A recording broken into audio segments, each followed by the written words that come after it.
বিসমিল্লাহির রহমানির রহিম। প্রিয়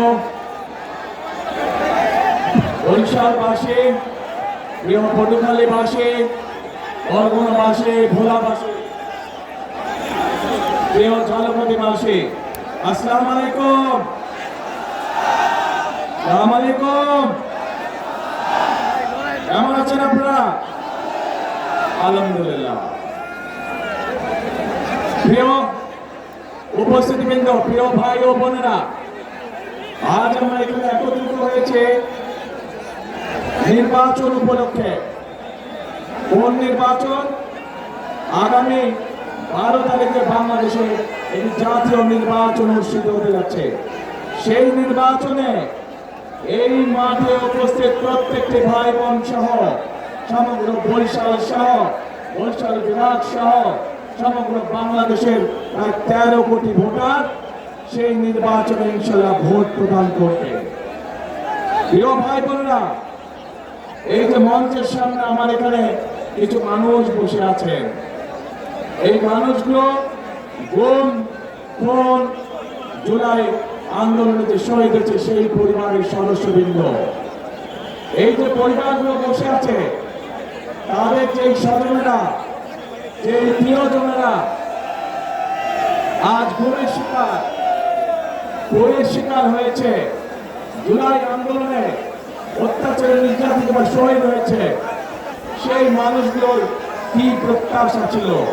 সেই মানুষগুলোর প্রত্যাশা ছিল এই বাংলাদেশের মানুষ তাদের যে অধিকার, যে অধিকারকে বিগত 16 বছর ধরে ছিনিয়ে নেওয়া হয়েছিল, ভোটের অধিকার, কথা বলার অধিকার, সেই অধিকারকে জনগণের জন্য লড়াই করে আনতে গিয়ে এই মানুষগুলো হত্যার শিকার হয়েছে, গুমের শিকার হয়েছে, খুনের শিকার হয়েছে। প্রিয় ভাই বোনেরা, বিগত 15 বছর আমরা দেখেছি যে জনগণের ভোট নিয়ে কিভাবে নিশিরাতের ভোট অনুষ্ঠিত হয়েছে। আমরা দেখেছি জনগণের ভোটের অধিকার কেড়ে নিয়ে কিভাবে আমি নামে নির্বাচন করা হয়েছিল, তথাকথিত নির্বাচন নামে। মনে আছে আপনাদের? কিন্তু প্রিয় ভাই বোনেরা, গত 24 সালে ছাত্র জনতার আন্দোলনের মুখে সেই আমি নামে নির্বাচনের মালিক যারা, নিশিরাতের নির্বাচনের মালিক যারা, তারা জনগণের প্রতিরোধের মুখে এই বাংলাদেশ ছেড়ে পালিয়ে যেতে বাধ্য হয়েছে। এখন এই বাংলাদেশ হচ্ছে জনগণের বাংলাদেশ। এখন এই বাংলাদেশ চলবে জনগণের রায়ের ভিত্তিতে, এবং এই জন্যই বাংলাদেশের মানুষ আগামী 12 তারিখে তাদের পছন্দসই প্রতিনিধি নির্বাচন করবে, যারা জনগণের ইচ্ছা মতন জনগণের কাছে জবাবদিহি করার মাধ্যমে ইনশাল্লাহ আগামী দিন দেশ পরিচালনা করবে। কিন্তু প্রিয় ভাই বোনেরা, 5ই আগস্টের পরবর্তীতে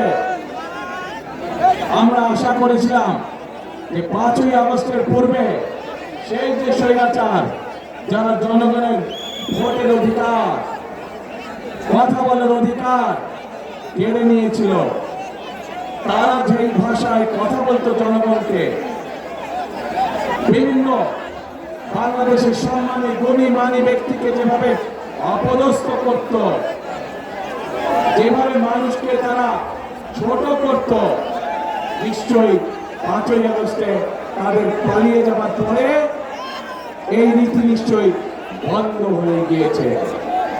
কিন্তু দুঃখের সাথে আমরা খেয়াল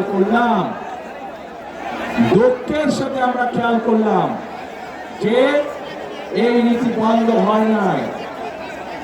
একটি রাজনৈতিক দল যাদের একটি অন্য পরিচয়, জনগণ যাদেরকে একটি ভিন্ন পরিচয় চিনে, জনগণ তাদেরকে কি পরিচয় চিনে? গুপ্ত পরিচয় চিনে, গুপ্ত পরিচয়। আপনারা চিনেন কারা তারা গুপ্ত? বাংলাদেশের রাজনীতিতে কারা সেই গুপ্ত? চেনেন আপনারা? আলহামদুলিল্লাহ। প্রিয় ভাই বোনেরা, বর্তমানে বাংলাদেশে নতুন জালেমের আবির্ভাব হয়েছে। এই গুপ্ত সংগঠনের ব্যক্তিরা নতুন জালেম রূপে আবির্ভূত হয়েছে বাংলাদেশের মানুষের কাছে। কেন? প্রিয় ভাই বোনেরা, এই বাংলাদেশে আবহাওয়ান কাল ধরে শত হাজারো বছর ধরে এই বাংলাদেশে নারী পুরুষ সকলে মিলে মাঠে কাজ করে। বাংলাদেশে যেমন কৃষক ভাইরা কাজ করে মাঠে, একইভাবে আমরা জানি বাংলাদেশের বিভিন্ন প্রত্যন্ত অঞ্চলে কৃষকের বোনরাও তারা মাঠে কাজ করে। প্রিয় ভাই বোনেরা, শুধু মাঠেই নয়, বিভিন্ন কল কারখানায় আমরা দেখেছি আমাদের মায়েরা, আমাদের বোনেরা, আমাদের নারীরা তারা পুরুষের পাশাপাশি কাজ মিলিয়ে কাজ করে। তারা যে গার্মেন্ট শিল্প নিয়ে সমগ্র পৃথিবীতে আমরা গৌরব বোধ করি, সেই গার্মেন্ট শিল্প টিকিয়ে রেখেছে এই দেশের নারী সমাজ, এই দেশের মা বোনেরা। প্রিয় ভাই বোনেরা, আজ আমরা অত্যন্ত কষ্টের সাথে দেখছি, অত্যন্ত ঘৃণার সাথে দেখছি এই যে নতুন জালেম, যাদেরকে মানুষ গুপ্ত হিসাবে চিনে, এই জালেমদের নেতা সে 2 দিন আগে প্রকাশ্যে বলেছে বাংলাদেশের নারীদেরকে সে একটি অত্যন্ত কলঙ্কিত শব্দ দিয়ে ব্যবহার করেছে। প্রিয় ভাই বোনেরা, যেই ব্যক্তি বা যেই দলের তার দেশের মা বোনদের প্রতি বিন্দু মাত্র শ্রদ্ধা নেই, যেই নেতা, যেই দলের নেতা কর্মীদের নিজের দেশের মা বোনদের কষ্টের প্রতি বিন্দু মাত্র সম্মান নেই, তাদের কাছ থেকে আর যাই হোক বাংলাদেশ কখনো অগ্রগতি আশা করতে পারে না। তাদের কাছ থেকে আর যাই হোক বাংলাদেশের মানুষ আত্মসম্মানমূলক কোন মর্যাদাপূর্ণ কোন আচরণ আশা করতে পারে না। প্রিয় ভাই বোনেরা, এই জালেমদের একটি কথাই শুরু বললাম, আমি আপনাদেরকে আরো একটি কথা বলছি। তার আগে বিবি খাদিজার সম্পর্কে আপনারা জানেন না? আমাদের প্রিয় নবী করিম সাল্লাল্লাহু আলাইহি ওয়াসাল্লামের স্ত্রী এই বিবি খাদিজা, উনিও একজন কর্মজীবী মহিলা ছিলেন। উনিও একজন কর্মজীবী মহিলা ছিলেন। ওনার নিজের ব্যবসা বাণিজ্য ছিল, যেখানে নবী করিম সাল্লাল্লাহু আলাইহি ওয়াসাল্লাম নিজেও কাজ করতেন। প্রিয় ভাই বোনেরা, এরা বলে ইসলামের রাজনীতি করে, অথচ নবীর স্ত্রী নিজে যেখানে একজন কর্মজীবী মহিলা ছিলেন, সেখানে কেমন করে একটি রাজনৈতিক দলের নেতা এবং কেমন করে সেই রাজনৈতিক দলটি তাবৎ বাংলাদেশের নারী সমাজকে এমনকি কলঙ্কিত শব্দে জর্জরিত করল। প্রিয় ভাই বোনেরা, বদরের যুদ্ধ নিশ্চয়ই আপনারা জানেন কম বেশি সবাই। সেই বদরের যুদ্ধে হযরত আয়েশা তার নেতৃত্বে পরিচালিত হয়েছিল, তার নেতৃত্বে যুদ্ধের সকল সরঞ্জামাদি সরবরাহ করা হয়েছিল, তার নেতৃত্বে যুদ্ধে যারা আহত হয়েছিল সেই মানুষগুলোকে নার্সিং দেওয়া হয়েছিল, ট্রিটমেন্ট দেওয়া হয়েছিল। আজ আমরা ইসলাম ধর্ম বলে, আমরা আমাদের দেশের সামাজিক অবস্থান বলি, সকল জায়গায় নারীদের একটি শক্তিশালী অবস্থান আছে এবং আমরা কোনোভাবে অস্বীকার করতে পারবো না। এই নারীদেরকে পেছনে রেখে, এই নারীদেরকে ঘরে বন্দি করে রেখে কোনোভাবেই আমরা বাংলাদেশকে সামনে যেতে পারবো, এটি আমরা কখনোই মনে করি না। এবং সেই জন্যই দেশনেত্রী খালেদা জিয়া যখন দেশ পরিচালনার দায়িত্বে ছিলেন, উনি বাংলাদেশের নারীদের শিক্ষা ব্যবস্থাকে সম্পূর্ণ বিনামূল্যে করে দিয়েছেন ইন্টারমিডিয়েট পর্যন্ত। প্রিয় ভাই বোনেরা, আজ সময় এসেছে আমাদের দেশ গড়ার, এবং দেশ যদি গড়তে হয় প্রত্যেকটি নারী পুরুষকে কাঁধে কাঁধ মিলিয়ে কাজ করতে হবে আজকে। তা না হলে এই দেশকে আমরা আমাদের প্রত্যাশিত বাংলাদেশ হিসেবে গড়ে তুলতে পারবো না। প্রিয় ভাই বোনেরা, সেজন্যই আমরা এই নারীদেরকে, বিশেষ করে গ্রামের খেটে খাওয়া নারী যারা, শহরের খেটে খাওয়া নারী যারা, কর্মজীবী নারী যারা সহ সকল গৃহিণীর কাছে, সকল পরিবারের মাদের কাছে আমরা ফ্যামিলি কার্ড পৌঁছে দিতে চাই, যার মাধ্যমে আমরা এই নারীদেরকে ধীরে ধীরে অর্থনৈতিকভাবে স্বাবলম্বী করে গড়ে তুলতে পারি, যেন তারা পুরুষের পাশাপাশি পরিবারে, সমাজে, দেশে অর্থনৈতিকভাবে শক্তিশালী ভূমিকা রাখতে পারে। প্রিয় ভাই বোনেরা, আসুন এবার থেকে ওই যে গুপ্ত সংগঠনটির কথা বললাম, যারা বাংলাদেশের নারী সমাজকে অপমানজনক শব্দ ব্যবহার করে, আরেকটি ঘটনা বলি তাদের আরেক নেতা, যার বাড়ি কিনা কুমিল্লা জেলায়, সেই নেতা কিছুদিন আগে তাদের এক দলীয় সমাবেশে বলেছে তাদের কর্মীদেরকে যে 12 তারিখ পর্যন্ত আপনারা জনগণের পা ধরবেন, তারপরে বাকি পরবর্তী 5 বছর জনগণ আপনাদের পা ধরবে। প্রিয় ভাই বোনেরা, চিন্তা করুন, এই রকম কথা কে বলতে পারে যে 12 তারিখ পর্যন্ত তাদের নেতা কর্মীরা জনগণের পা ধরবে, তাহলে 12 তারিখের পর থেকে জনগণ তাদের পিছিয়ে পিছিয়ে ঘুরবে, জনগণ তাদের পা ধরবে। এই কথা থেকে প্রমাণিত হয় কি তাদের মেন্টালিটি, কোন পর্যায়ের মানুষ হলে তারা জনগণকে এরকম তুচ্ছ তাচ্ছিল্য কথা তারা বলতে পারে। প্রিয় ভাই বোনেরা, এইসব লোক যদি নির্বাচিত হয়, এইসব লোক যদি দায়িত্ব পায়, তাহলে আজকেই আমাদের কাছে পরিষ্কার হয়ে যাচ্ছে যে জনগণের ভাগ্যের কি দুর্বিষহ অবস্থা হবে, দেশের মানুষের ভাগ্যের কি দুর্বিষহ অবস্থা হবে। যাদের মনে এই কথা এবং মনের কথাই বেরিয়ে এসছে তাদের বাস্তবে। কাজেই প্রিয় ভাই বোনেরা, এইসব গুপ্তদের বিরুদ্ধে আপনাদেরকে সতর্ক থাকতে হবে, সজাগ থাকতে হবে। যারা দেশের মানুষকে সম্মান করতে জানে না, যারা পরিকল্পনা করে রাখে যে 12 তারিখের পর থেকে তারা জনগণকে নাকে দড়ি দিয়ে ঘোরাবে, তাদেরকে উচিত শিক্ষা আপনাদেরকে দিতে হবে। প্রিয় ভাই বোনেরা, এইসব গুপ্তরা সেই 86 সাল 71 সাল ইতিহাস যদি আমরা সব সময় যারা দেশ থেকে পালিয়ে গেছে তাদের সাথে সব সময় এপাশ ওপাশ তারা ছিল। তাদের কাছ থেকে দেশের মানুষ ভালো কোনো কিছু আশা করতে পারে না। প্রিয় ভাই বোনেরা,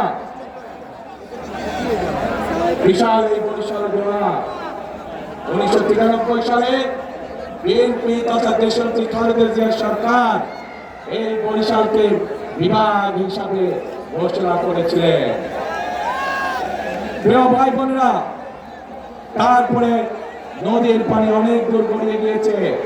আমরা এলাকার উন্নয়নে বিভিন্ন সময় বিভিন্ন কাজ করেছি, কিন্তু আরো বহু কাজ করা বাকি।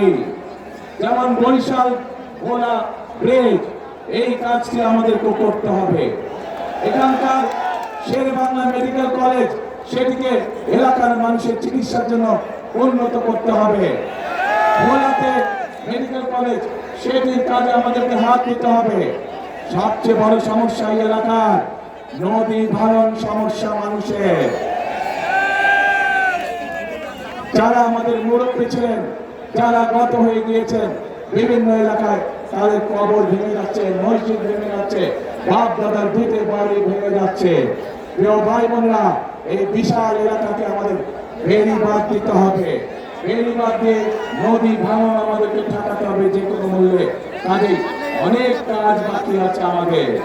এই কাজগুলো যদি করতে হয় প্রিয় ভাই বোনেরা, তাহলে অবশ্যই আপনাদেরকে সঠিকভাবে সিদ্ধান্ত নিতে হবে।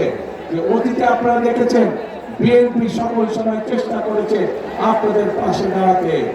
এই এলাকায় 1978 সালে পল্লী বিদ্যুতের লাইন শহীদ রাষ্ট্রপতি জিয়াউর রহমান চালু করেছিলেন। কাজেই বিদ্যুতের লাইন বলুন, বরিশাল বিভাগ বলুন, এর বাইরে আরো অনেক কাজ যেগুলো বিএনপি করেছিল, কিন্তু কিছু কাজ শেষ করে দিতে পারে নাই।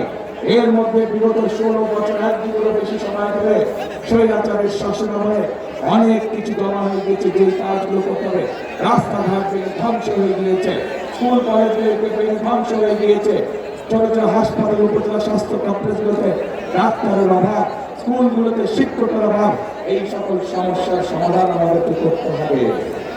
এই সকল সমস্যার সমাধান বিএনপি তখনই করতে পারবে যখন আপনারা ধানের সিস্টেম ইনশাআল্লাহ নির্বাচিত করবেন, তাহলেই আমরা এই সকল কাজ করতে পারবো।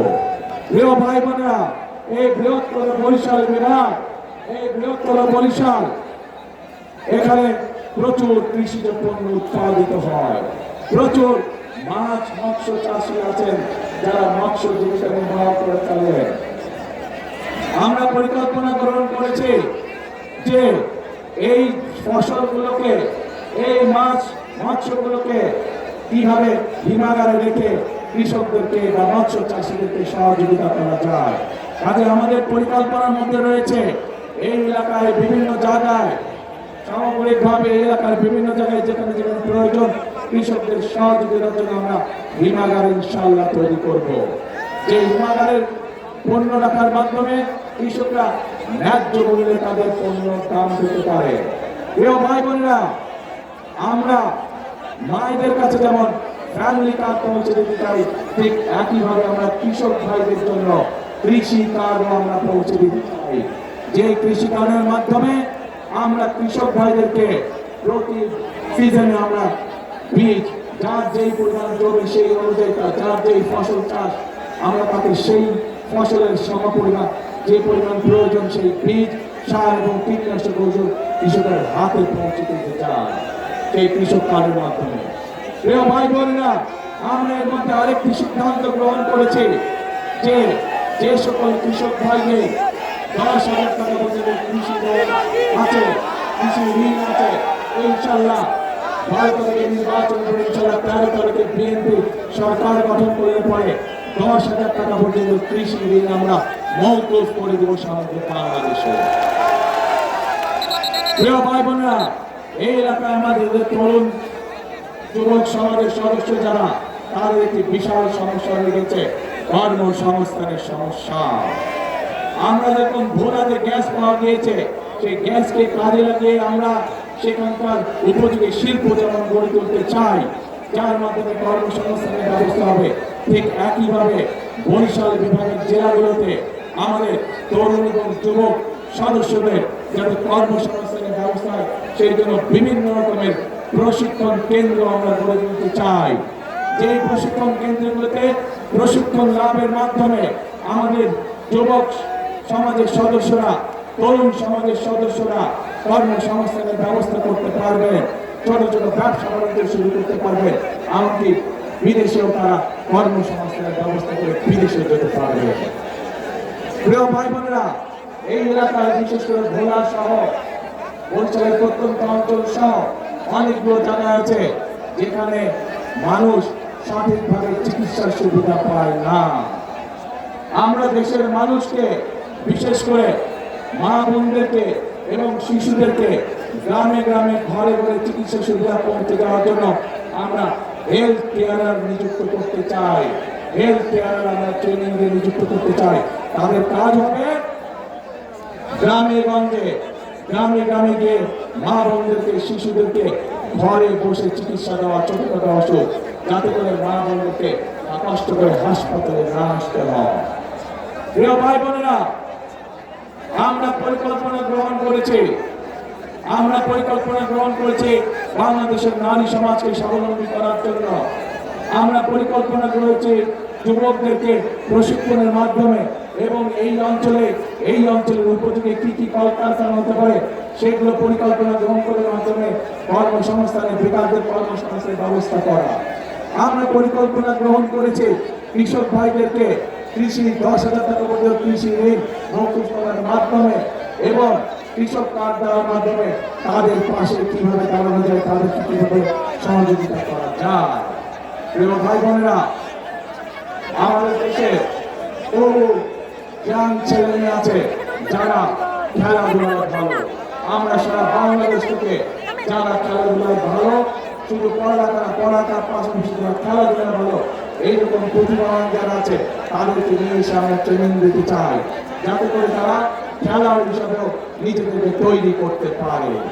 প্রিয় ভাই বোনেরা, চিকিৎসা ব্যবস্থার কথা আপনাদের সামনে আমি তুলে ধরেছি, কৃষকের কথা আমি তুলে ধরেছি, মা বোনদের কথা আমি আপনাদের সামনে তুলে ধরেছি। আমি তরুণ যুবক সমাজের যারা কর্মহীন আছেন কি করে তাদের কর্মের ব্যবস্থা করা যায় সেই বিষয়ে আমরা তুলে ধরেছি। কেন এই পরিকল্পনাটা গ্রহণ করেছি আমরা?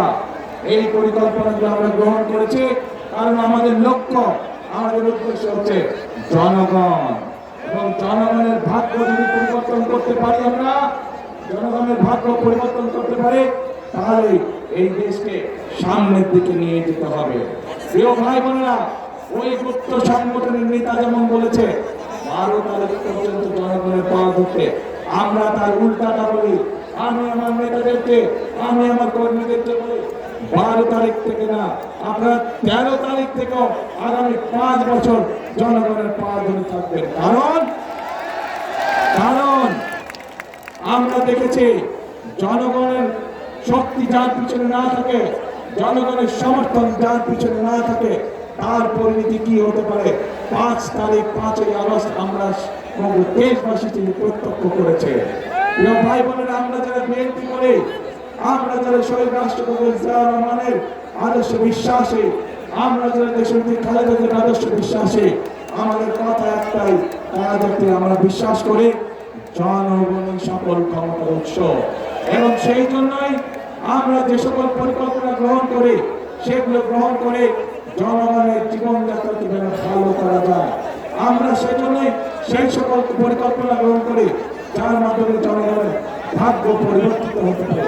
আমরা সেই সকল পরিকল্পনা গ্রহণ করি যার মাধ্যমে জনগণের ভাগ্য একই সাথে দেশের ভাগ্য পরিবর্তন করা যায়।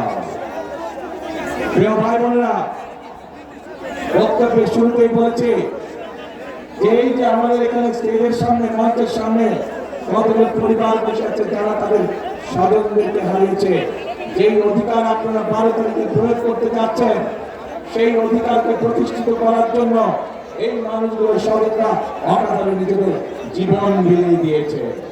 এখন প্রিয় ভাই বোনেরা, এই যে যারা শহীদ হয়েছে, যারা নিজেদের জীবন বিলিয়ে দিয়েছে, এই মানুষগুলোর আত্মত্যাগের মর্যাদা যদি দিতে হয়, তাহলে অবশ্যই আমাদের দেশকে পুনর্গঠন করতে হবে, তাহলে অবশ্যই আমাদেরকে গণতন্ত্রের ভিত্তিকে মজবুত করতে হবে।